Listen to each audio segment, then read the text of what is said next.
हिमकुन्दमृणालाभं दैत्यानां परमं गुरुं सर्वशास्त्रप्रवक्तारं भार्गवं प्रणमाम्यहम्।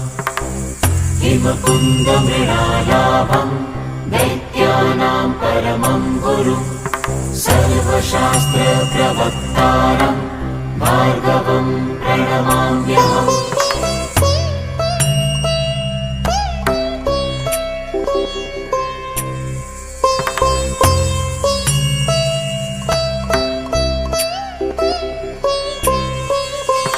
नीलाञ्जनसमाभासं रविपुत्रं यमाग्रजं छायामार्तण्डसम्भूतं तं नमामि शनैश्चरम्।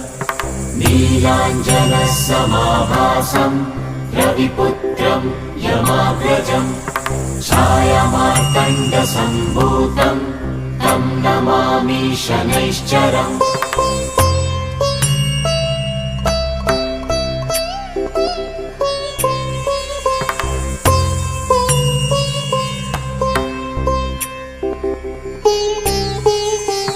अर्धकायं महावीर्यं चन्द्रादित्यविमर्दनं सिंहिकागर्भसम्भूतं तं राहुं प्रणमाम्यहम्।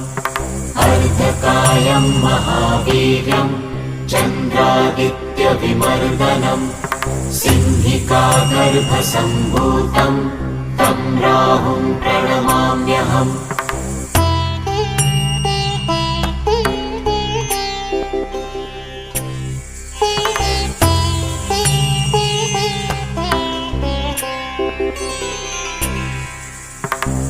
पलाशपुष्पसङ्काशं तारकाग्रहमस्तकं रौद्रं रौद्रात्मकं घोरं तं केतुं प्रणमाम्यहम्।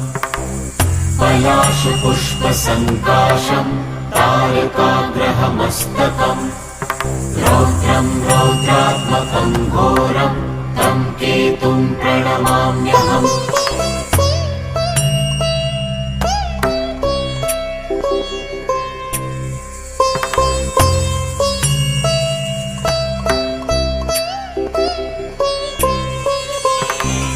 इति व्यासमुखोद्गीतं यः पठेत सुसमाहितः दिवा यदि वा रात्रौ विघ्नशान्तिर्भविष्यति।